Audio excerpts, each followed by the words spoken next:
Hello everyone, welcome to the Bhatner IAS. Bhatner IAS की YouTube science series के अंदर हम एनसीईआरटी 8 क्लास चला रहे हैं। अब तक 14 चैप्टर हमारे कंप्लीट हो गए हैं और आज हम शुरू कर रहे हैं हमारा 15 चैप्टर, कुछ प्राकृतिक परिघटनाएं यानी कि नेचुरल फिनोमिनन। देखिए, अब तक अपनी पिछली क्लासेस में हम बहुत सारे नेचुरल फिनोमिनन को हम पढ़ चुके हैं। नेचुरल प्राकृतिक परिघटनाएं यानी कि जो प्रकृति में अपने आप किन्हीं कारणों से हो जाती हैं, उन्हें हम क्या कहते हैं? नेचुरल फिनोमिनन यानी कि प्राकृतिक परिघटनाएं। तो अब तक हम जैसे टोर्नेडो, साइक्लोन्स, वोल्केनोज, अर्थक्वेक, इन सब के बारे में थोड़ा बहुत हम पहले पढ़ चुके हैं। तो आज का जो हमारा चैप्टर रहेगा, बेसिकली हम टारगेट करेंगे किसे? हमारा जो रहेगा चैप्टर मेनली भूकंप और तड़ित यानी कि लाइटनिंग और अर्थक्वेक के बारे में हम यहाँ पर बात करेंगे। आपके लिए इंग्लिश के अंदर मैं यहाँ पर लिख देती हूँ लाइटनिंग,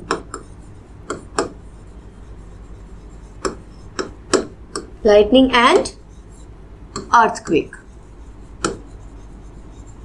ओके, तो इन दो चीजों के बारे में हम आज यहाँ पर थोड़ी सी डिटेल में डिस्कशन करेंगे। अब देखिए, लाइटनिंग की हम जो बात कर रहे हैं यानी कि जो बिजली चमकती है, वो एग्जैक्टली होती क्या है? अभी हमने पिछले चैप्टर में हमने इलेक्ट्रिसिटी के बारे में पढ़ा था। आपको ध्यान होगा, इलेक्ट्रिसिटी के अलग अलग इफेक्ट्स के बारे में, प्रभावों के बारे में पढ़ा था, जैसे मैग्नेटिक इफेक्ट्स है या हीटिंग इफेक्ट है। इसी तरीके से जो इलेक्ट्रोप्लेटिंग को हमने केमिकल इफेक्ट पढ़ा था।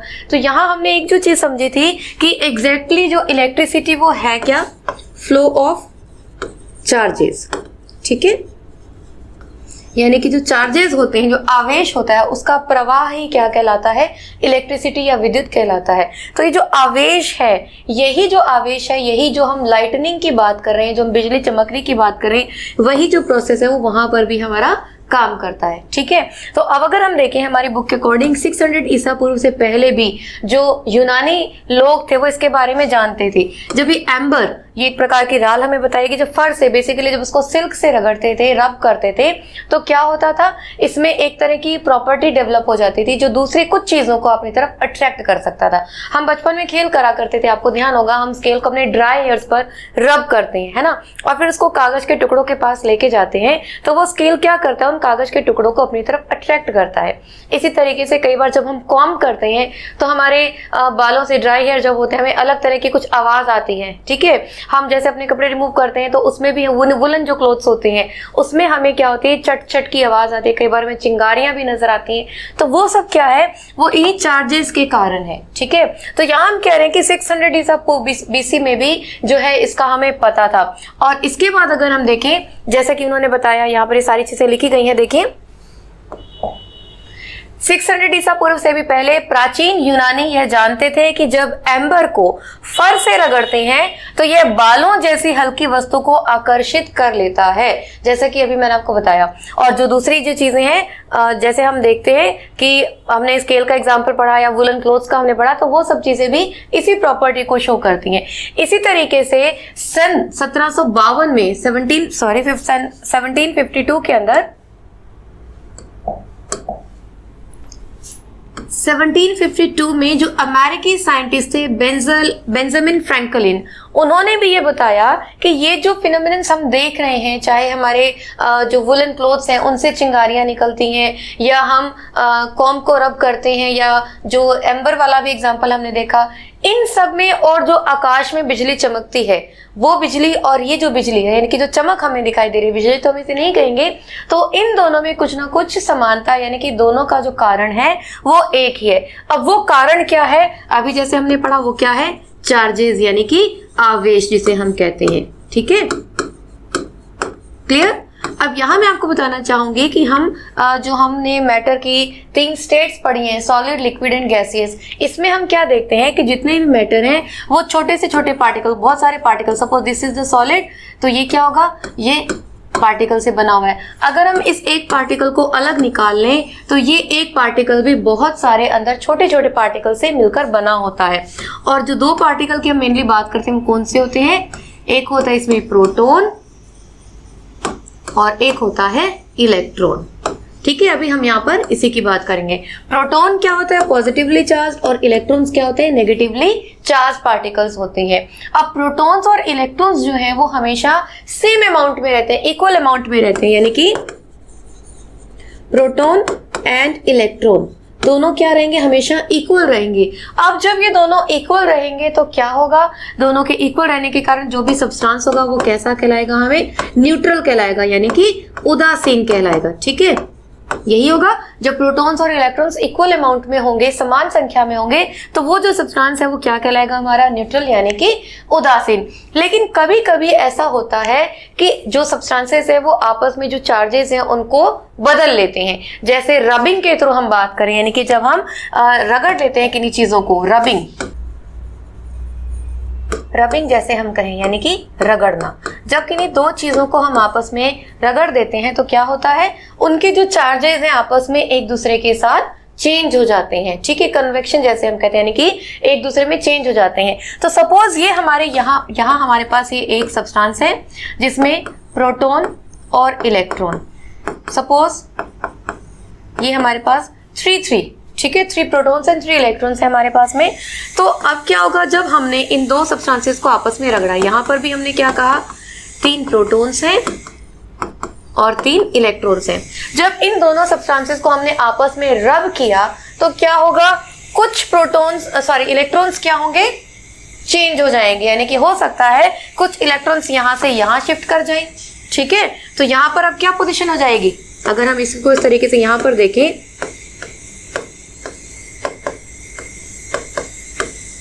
अगर एक इलेक्ट्रॉन यहां पर शिफ्ट हो गया तो यहां पर क्या हो जाएगा, एक इलेक्ट्रॉन ज्यादा हो जाएगा।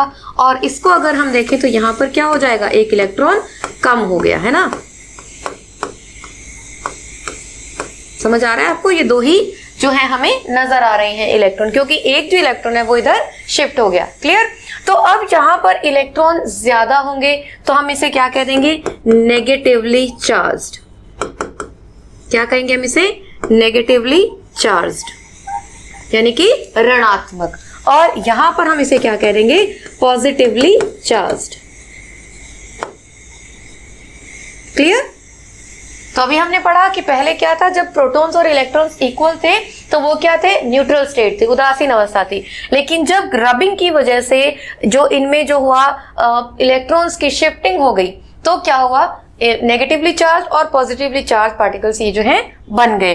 जिनमें इलेक्ट्रॉन्स ज्यादा हो गए उन्हें हमने क्या कहा, नेगेटिवली चार्ज, क्योंकि इलेक्ट्रॉन्स पर क्या कौन सा चार्ज होता है, नेगेटिव, और प्रोटॉन्स पर कौन सा चार्ज होता है, पॉजिटिव। तो यहां आप ये ध्यान रखेंगे कि जो प्रोटॉन्स हैं वो इमोबाइल होते हैं। ठीक है, मूवमेंट जो होगी वो सिर्फ इलेक्ट्रॉन्स में होगी, इलेक्ट्रॉन से शिफ्ट करेंगे, प्रोटॉन से शिफ्ट नहीं करेंगे। क्लियर। तो ये हमने समझा इस तरीके से। तो ये सारी चीजें ये आपको बता रही हैं कि कैसे हम देखते हैं जो विद्युत आवेश जो है, विद्युत आवेश के कुछ गुणों का अध्ययन करेंगे। हम यह भी देखेंगे कि आकाश में जो तड़ित है वो किस तरीके से संबंधित है। चलिए, तो ये कुछ एग्जाम्पल जो है हमारे सामने दिए गए हैं। जैसे अलग अलग चीजों को जब हम रब करते हैं आपस में तो किस तरीके से जो चार्जेस हैं वो एक दूसरे के पास शिफ्ट हो जाते हैं। जैसे बैलून का एग्जाम्पल दिया हुआ है कि जब हमने इन दोनों को रब किया तो क्या हो रहा है, इस इमेज में आपको क्या नजर आ रहा है कि ये दोनों एक दूसरे से दूर चले जा रहे हैं।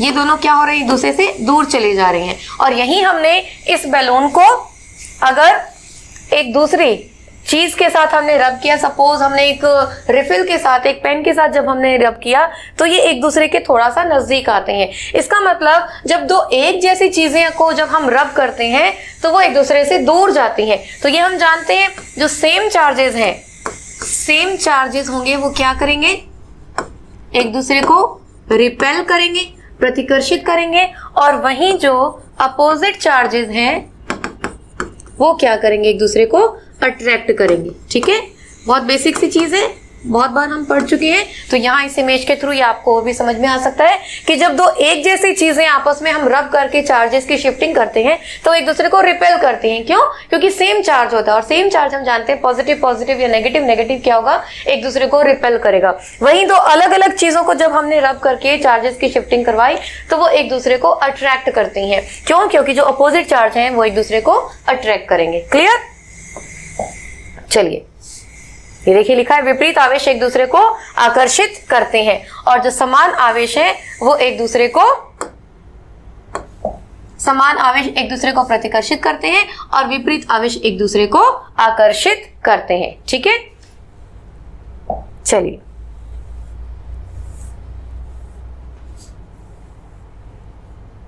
अब यहाँ पर हमें जो आवेश का स्थानांतरण, जैसा कि अभी मैंने आपको बताया कि जो आवेश के जो चार्जेस हैं वो शिफ्ट होते हैं, जैसा आपके मैंने समझा चुकी हूँ कि जो इलेक्ट्रॉन्स हैं वो शिफ्ट हो जाते हैं रबिंग के थ्रू।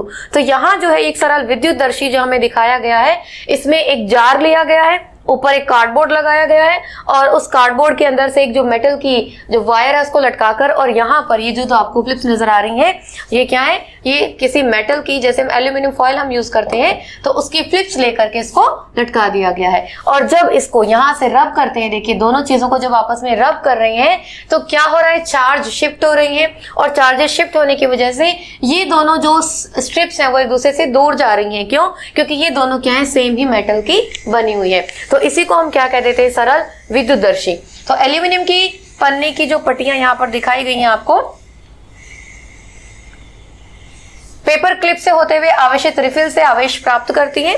समान आवेश वाली पट्टियां एक दूसरे को प्रतिकर्षित करती हैं और वो फैल जाती हैं। क्यों? क्योंकि सेम चार्ज अब एक दूसरे को रिपेल कर रहे हैं। इस प्रकार की युक्ति का उपयोग यह परीक्षण करने के लिए किया जा सकता है कि कोई वस्तु आवेशित है या नहीं है।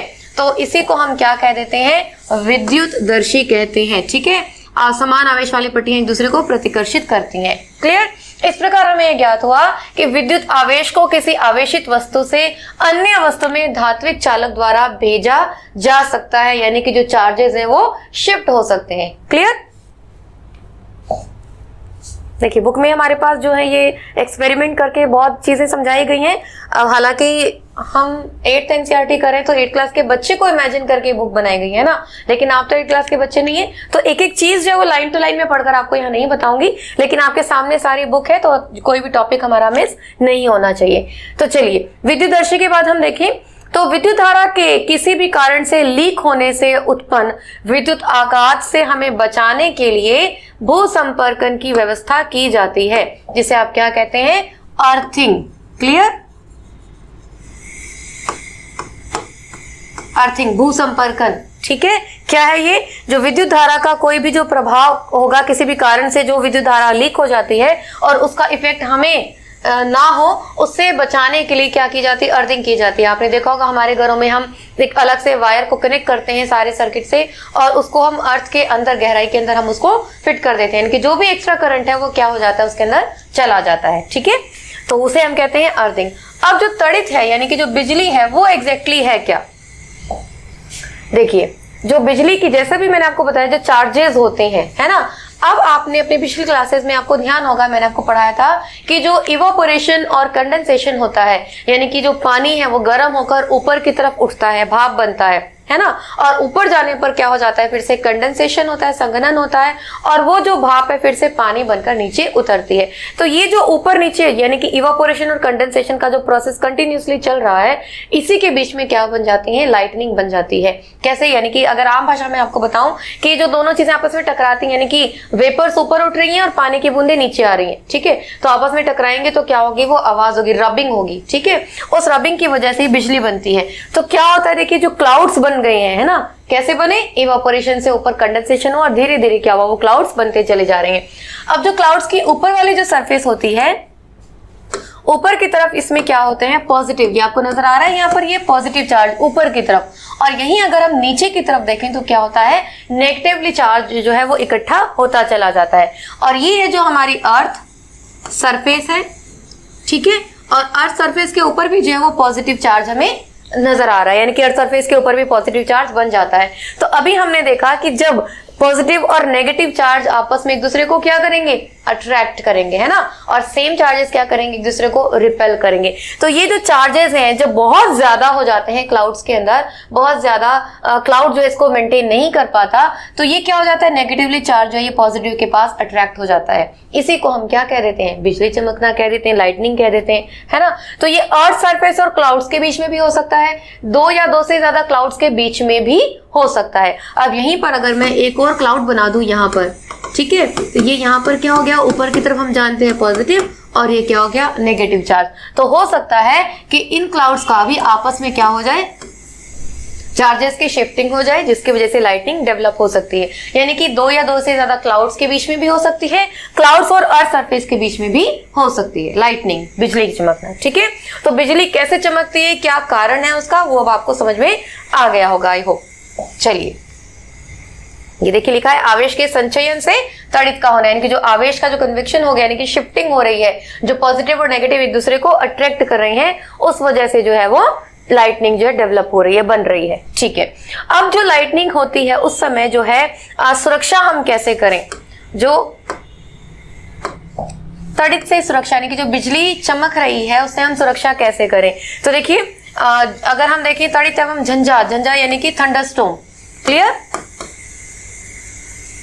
थंडरस्टॉर्म, गरज वाले तूफान, इस समय कोई भी खुला स्थान जो है वो सुरक्षित नहीं होता। गरज सुनना किसी सुरक्षित स्थान पर तुरंत पहुंचने की चेतावनी है। अंतिम गर्जन सुनने के बाद सुरक्षित स्थान से बाहर आने से पहले कुछ देर प्रतीक्षा करनी चाहिए, यानी कि जिस समय हमें अंदाजा हो जाए कि भाई मौसम खराब हो रहा है, हम क्या करते हैं, हम यही सोचते हैं ना कि फटाफट से अपने घरों में चलें। तो यही हमारे लिए समझदारी की बात होती है कि जब भी हमें लगे कि लाइटनिंग या थंडरस्टॉर्म की कंडीशन बनने वाली है तो हम अपने घरों से बाहर ना निकले, क्योंकि खुले एरिया जो है वो सुरक्षित नहीं है। तो अब यहाँ पर हम देखें कि जो सिचुएशन है हम उनको दो कैटेगरीज में हम बांट सकते हैं। कौन कौन सी?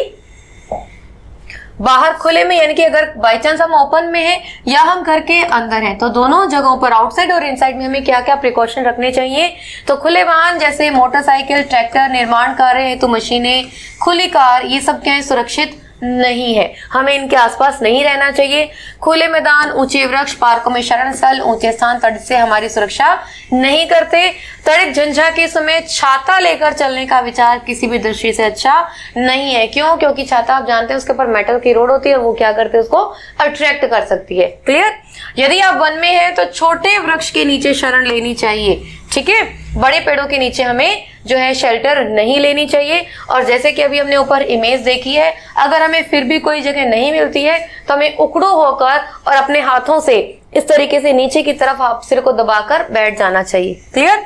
यदि आप किसी ऐसे खुले क्षेत्र में हैं जहां कोई शरण स्थल नहीं है तो सभी वृक्षों से काफी दूरी पर जो है हमें एक वहां पर जो अभी आपको इमेज दिखाई गई थी कि उसके अकॉर्डिंग हमें बैठ जाना चाहिए। देखिए इस तरीके से, ठीक है, क्लियर? लेकिन पेड़ों से दूर हमें जाना है। अब अगर हम घर के अंदर की बात करें तो देखिए जितने भी इलेक्ट्रिकल अप्लायंसेज हैं हमें यूज नहीं करने चाहिए। पानी से रिलेटेड जो भी एक्टिविटीज हैं वो हमें नहीं करनी चाहिए। हाँ, मोबाइल फोन जो है वो हम जो है यूज कर सकते हैं। क्लियर? मोबाइल फोन या वायरलेस वाले, बिना डोरी वाले वायरलेस जो फोन्स होते हैं वो हम यूज कर सकते हैं। पानी से जुड़ी हुई एक्टिविटीज जो है वो नहीं करनी चाहिए और विद्युत उपकरणों जो है इनको हमें सॉकेट से निकाल देना चाहिए। विद्युत बल्बों, ट्यूबलाइटों को जलाए रखा जा सकता है, इनसे कोई हानि नहीं होती। बहुत बेसिक सी चीजें हैं, ठीक है, तो आप सब जानते हैं। चलिए, तड़ित चालक। तड़ित चालक क्या होता है? देखिए, तड़ित चालक एक ऐसी युक्ति है जिसका उपयोग भवनों को तड़ित के प्रभाव से बचाने के लिए किया जाता है। ये देखिए, आपको नजर आ रहा है, जैसा भी मैंने आपको बताया था अर्थिंग की, मैंने आपको बताई थी बात कि हम एक्स्ट्रा जो करंट होता है उसको अर्थ के अंदर हम जनरेट कर देते हैं, भेज देते हैं, जिसे हमने क्या कहा, अर्थिंग कहा। इसी तरीके से घरों के ऊपर इस तरीके से एक मेटल की जो है रोड लगाई जाती है। क्लियर? ये जो मेटल की रोड है ये क्या होती है, ये ऊपर की साइड से क्या होगी, ये खुली होगी। अब जब ये खुली होगी तो क्या होगा, जैसे ही बिजली आएगी इसकी तरफ अट्रैक्ट होगी और ये आपको नजर आ रहा है ये कहाँ, अर्थ के नीचे कनेक्टेड है। तो जो भी चार्ज है वो इस वायर के थ्रू कहाँ चला जाएगा, अर्थ के अंदर चला जाएगा। तो इसी को हम क्या कह देते हैं, तड़ित चालक। तड़ित चालक एक ऐसी युक्ति है जिसका उपयोग भवनों को तड़ित के प्रभाव से बचाने के लिए किया जाता है। किसी भवन के निर्माण के समय उसकी दीवारों में उस भवन की ऊंचाई से अधिक लंबाई की धातु की छड़ स्थापित कर दी जाती है और हवा में एक सिरा जो इसका खुला रखा जाता है, जैसा भी मैंने आपको समझाया आपको दिखाई दे रहा है। और जब बिजली चमकती है तो बिजली जो है यानी कि जो चार्ज जिसे हम मेनली कहेंगे, तो जो चार्ज है इस वायर के थ्रू कहाँ चला जाता है, अर्थ के नीचे चला जाता है। अगला जो टॉपिक है हमारा भूकंप, अर्थक्वेक। ठीक है, अर्थक्वेक क्या होता है? देखिए, अर्थक्वेक की अगर हम बात करें, कारण क्या है, हम जानते हैं कि हमारी जो अर्थ है वो क्या है, अलग अलग कॉन्टिनेंटल प्लेट्स हमने देखी हैं, उनसे बनी हुई होती है ना। ये हमारा जो अलग अलग हम अर्थ की बात करते हैं, जो लेवल्स हैं, लेयर्स हैं उसकी, यानी कि क्रोड है, उसके बाद जो मेंटल है और सबसे ऊपरी जो क्रस्ट है ना, भूपपर्टी, बाह्य प्रवार एंड क्रोड। ठीक है, बहुत मुश्किल है हिंदी टर्म्स यूज करना, मैं आपके लिए इंग्लिश में बोल देती हूँ। देखिए क्रस्ट सबसे अपर मोस्ट, बीच वाली जो मेंटल होती है, और इनर जो होती है क्रोड जिसे हम कहते हैं। तो ये जो हम आउटर सरफेस देखते हैं, यहाँ हमें पता है ये जो क्रस्ट है इस पे बहुत सारी प्लेट्स हैं, मूवमेंट हम जानते हैं ना, प्लेट टेक्टोनिक हमने पढ़ा है। तो ये जो प्लेट्स हैं एक दूसरे के ऊपर शिफ्ट होती रहती हैं। क्लियर?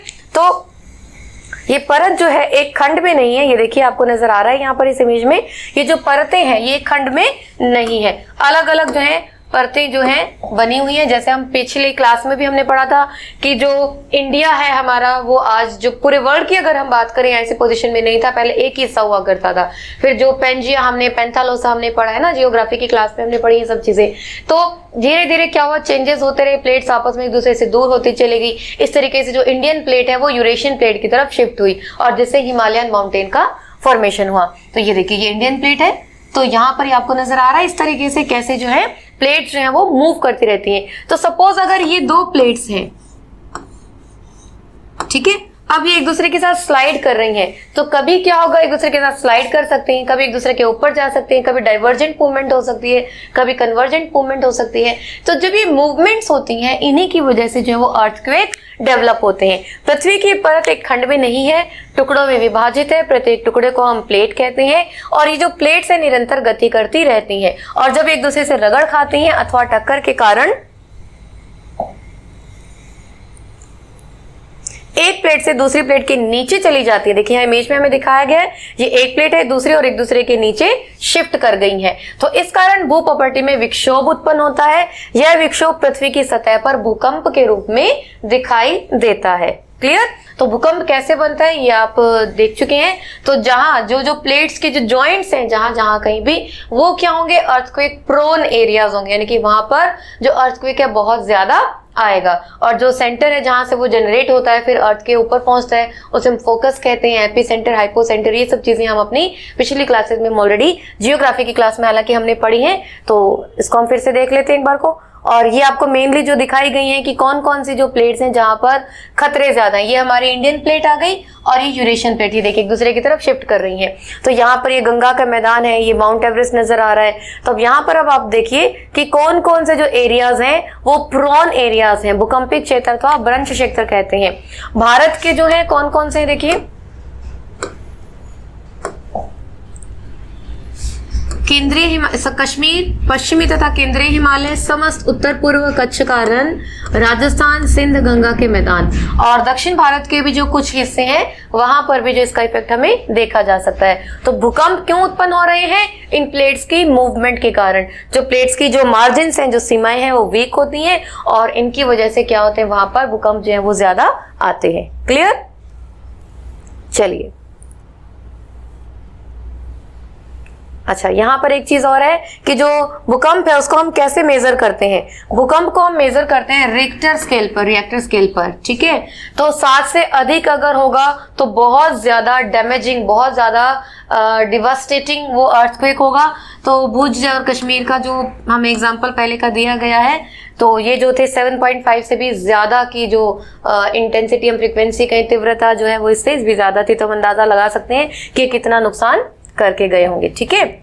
तो इसके अलावा भी देखिए और भी बहुत सारे कारण हैं, जैसे पृथ्वी पर भूस्पंदन जो है ज्वालामुखी फटने के कारण, ठीक है, किसी उल्कापिंड के पृथ्वी से टकराने के कारण, या किसी भूमिगत नाभिक के विस्फोट के कारण भी हो सकता है। जो मेन कारण है वो तो प्लेट्स की मूवमेंट है ही, इसके अलावा जैसे ज्वालामुखी विस्फोट हो, या किसी उल्कापिंड को पृथ्वी से टकराने पर हो, या कोई भूमिगत नाभिक के विस्फोट हो, इसके कारण भी भूकंप जनरेट हो सकते हैं। क्लियर? तो रिएक्टर स्केल पर हम इसको मेजर करते हैं। अब यहाँ पर हमें जो सिस्मोग्राफ दिया गया, यानी कि इतना ज्यादा डिवास्टेटिंग है, इतना ज्यादा नुकसानदायक है, जान माल कितने बड़े लेवल पर हानि हो जाती है। लेकिन यही एक ऐसे जो है नेचुरल फिनोमिनन है, ऐसी प्राकृतिक परिघटना है जिसका पूर्वानुमान हम नहीं लगा सकते, ठीक है। लेकिन फिर भी जो है अगर हम देखें तो एक सिस्मोग्राफ होता है जिसे हम कहते हैं भूकंप लेखी, ठीक है। जो भूकंप लेखी है सिस्मोग्राफ जिसे हम कहते हैं, इस तरह की कुछ इमेज होती है। यहाँ पर एक वर्टिकल स्केल के ऊपर देखिए एक डोरी लटकी हुई है और इसके ऊपर ये क्या लगा हुआ है, एक लोलक लगा हुआ है, ठीक है, पेंडुलम टाइप में लगा हुआ है यहाँ पे। तो इसके नीचे यहाँ पर क्या है, एक पेन लगा हुआ है, क्लियर।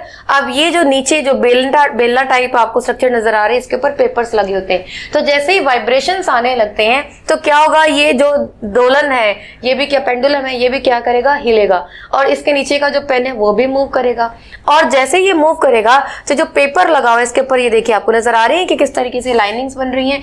तो ये लाइनिंग्स बनती हैं, इन्हीं लाइंस का जो हम ग्राफिकली अगर कहें, जो इमेज ली जाती है इस पेपर के ऊपर, उसके अकॉर्डिंग अंदाजा लगाया जाता है कि जो भूकंप आने वाला है उसकी तीव्रता कितनी होगी और कैसे उसको हम मैनेज कर सकते हैं। तो उसके बाद ये सारी चीजें लगाई जाती है। देखिए यहाँ पर ये दिखाया गया है, ये फोकस है, ठीक है, ये अधिकेंद्र हो गया पृथ्वी के ऊपर जहां पर आ रहा है, और ये भूकंपीय तरंगें ये आपको नजर आ रही है कैसे बढ़ रही है ना, पी वेव्स, एस वेव्स जो है ये वेव्स इस तरीके से जा रही हैं। तो फोकस जहां से जनरेट हो रहा है और ऊपर की तरफ ये फोकस नजर आ रहा है आपको, यहाँ पे ये फोकस लिखा हुआ है, ये अर्थ के नीचे ये वाला जो पॉइंट है ये क्या है, फोकस। और इस वेव जो अर्थ के ऊपर सरफेस पर जहां पर आएंगे इसे क्या कहा गया, अधिकेंद्र यानी कि हाइपोसेंटर, क्लियर। और ये जो है आपको वेव्स नजर आ रही हैं, ठीक है। तो ये हो गया आपका भूकंप। तो किस तरीके से आप भूकंप को मेजर कर सकते हैं, कैसे कर सकते हैं, सिस्मोग्राफ से, भूकंप लेखी जिसे आप कह रहे हैं, क्लियर। तो भूकंप से बचाव जो है, जैसे हमने अभी जो पढ़ा था लाइटनिंग से कैसे बचाव कर सकते हैं, इसी तरीके से भूकंप से बचाव के लिए भी।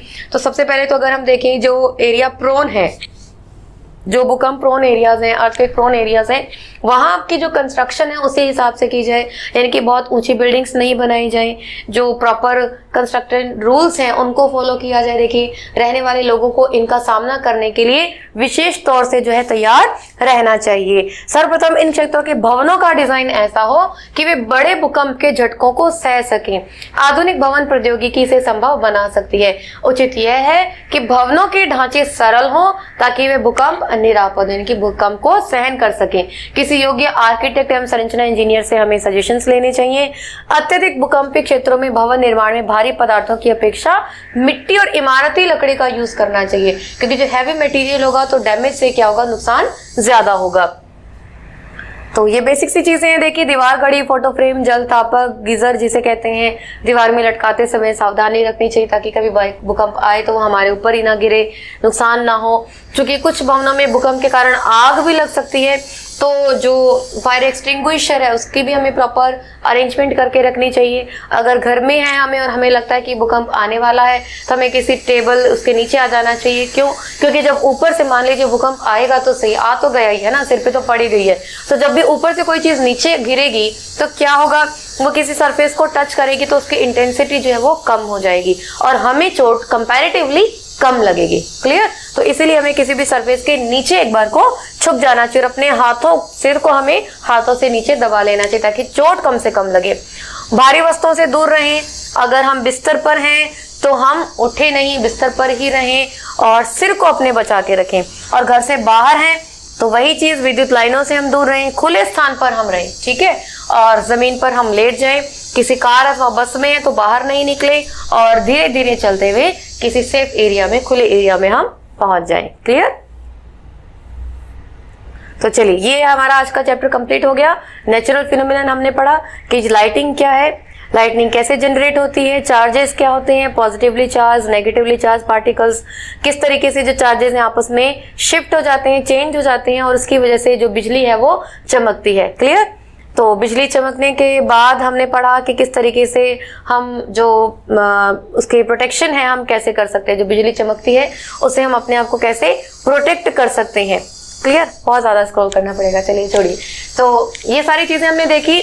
लाइटनिंग चार्जेस के बारे में हमने पढ़ा, फिर हमने जो हम इसको चार्जेस को स्टडी करने के लिए क्या क्या चीज़ें हैं वो हमने देखी। चलिए, आज हिंदी मीडियम में हुआ है, थोड़ी बहुत मुझे दिक्कत आई है तो देखती हूँ अगले वीडियो में इंग्लिश में चलते हैं कि हिंदी में, हालांकि बायलैंग्वेज ही चलेंगे, लेकिन टिपिकली जब हिंदी सामने आ जाती है तो मुझे भी थोड़ा सा स्लिप टंग की प्रॉब्लम हो रही है। तो आई होप फिर भी कोशिश की है चलिए आपके लिए, तो आई होप सारी चीज़ें आपको क्लियर हो गई होंगी। फिर भी कोई डाउट हो तो कमेंट बॉक्स में आप पोस्ट करें। अगले वीडियो का इंतजार करें। Thank you.